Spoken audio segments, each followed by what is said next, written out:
हमके खाना ले आओ। खाना ले आई काहे हो? ले आओ खाना। हम ना देव खाना। खाना हमके काहे ना देवी?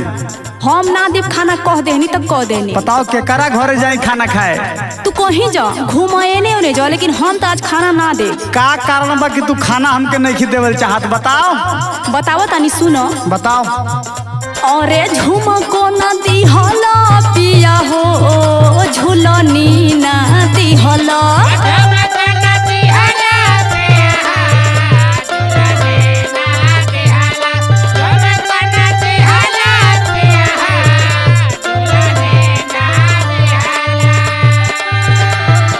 झुमको ना दिहला पिया हो, झुलनी ना दिहला।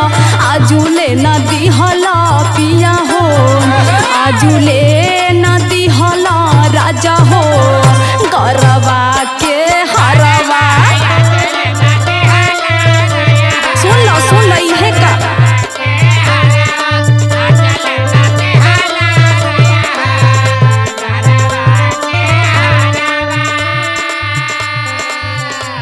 सुन, हाई जौन बाबू इंग्लिश मीडियम से पढ़े जाता न सर, वो कहाँ से पैसा आई? तोरे गहना गुड़िया हम बरवाई तो पढ़िया से कहाँ से? तू कहीं से पैसा ले आव।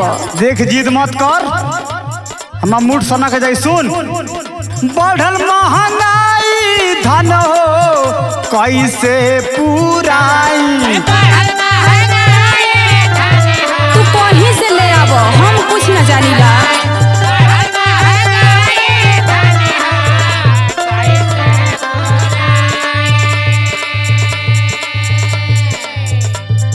बढ़ल महंगाई धन हो कैसे पुराई?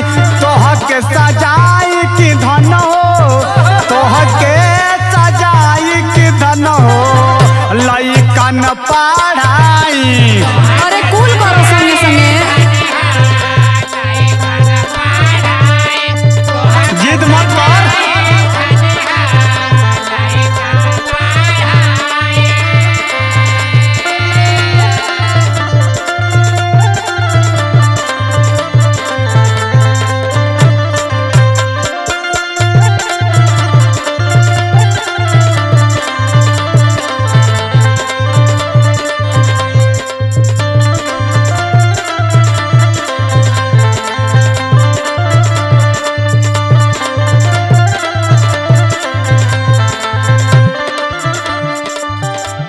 सुनो सैया, बताओ। शादी से पहले लड़की बड़ा अरमान लेके ससुरा में जाले, आ उहे अरमान लेके हमहू आईनी।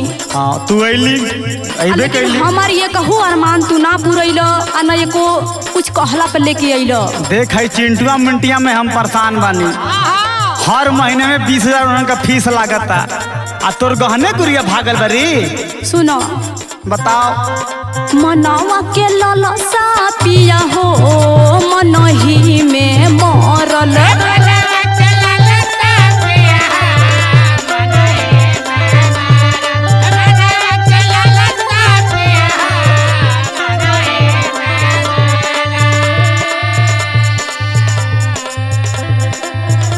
अरे मनवा के ललसा पिया हो, मनही में मरल। ससुरा से नीक पिया हो, ससुरा से नीक रज हो, रहे नई हरवा। त काहे ना बबुआ के रह गइली?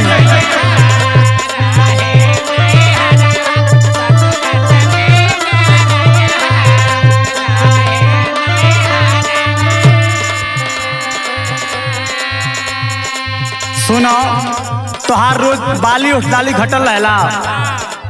तो घटी ना तो का करी, ऐसा ही रही। देख तू तंग कर देले बड़ी, बात मान हमार। सुन, रोजे तोहर घटल रहे बाली उठलाली।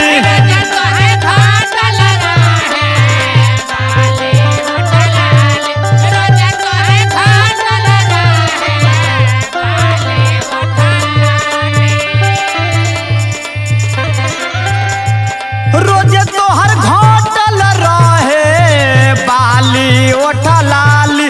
फेसियल कराई की धन हो, फेसियल कराई की धन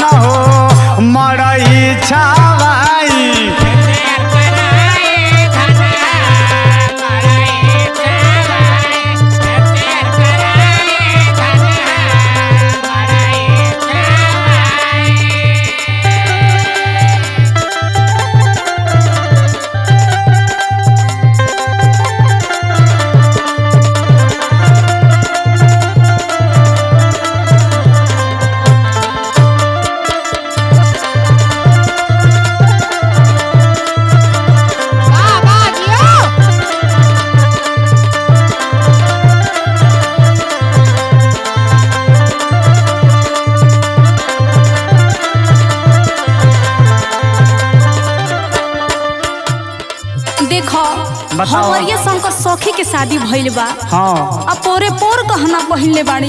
हाँ। हमारा देख के बड़ा दुख होला। अच्छा सुन, अरे वो अशोक भैया का औरत है, उस्ताद हम बड़का टेलर चलावे ना टेलर। हम कहाँ किसान आदमी। तू का करेला? बाबुन के स्कूल बंद होके दे, तोर मनोकामना पूरा हो जाई। तू तो खाली गाजा पिया तड़ा। तोहरा से नीके पिया हो अशोक परदेसी।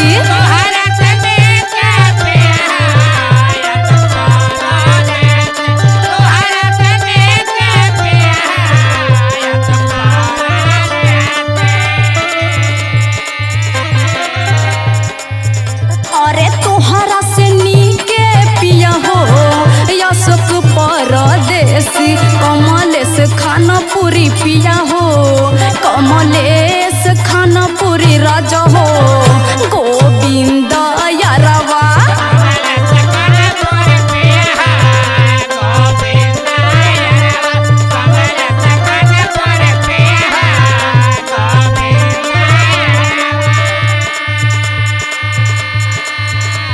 अरे कमलेश भैया के मत ले, उ नौकरी करेला।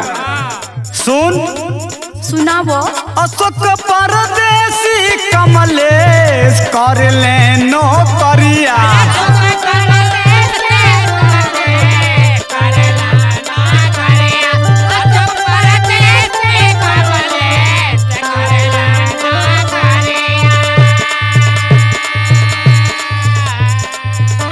अशोक परदेसी कमलेश कर ले नौकरिया। गोविंद लइका रे जावा गरिमा, गोविंद लइका राजावा गरिमा, गहना गढ़वाई। गोविंद लइका राजावा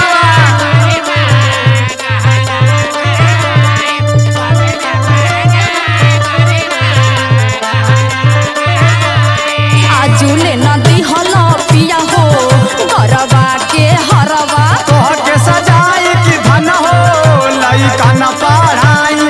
आजुले नदी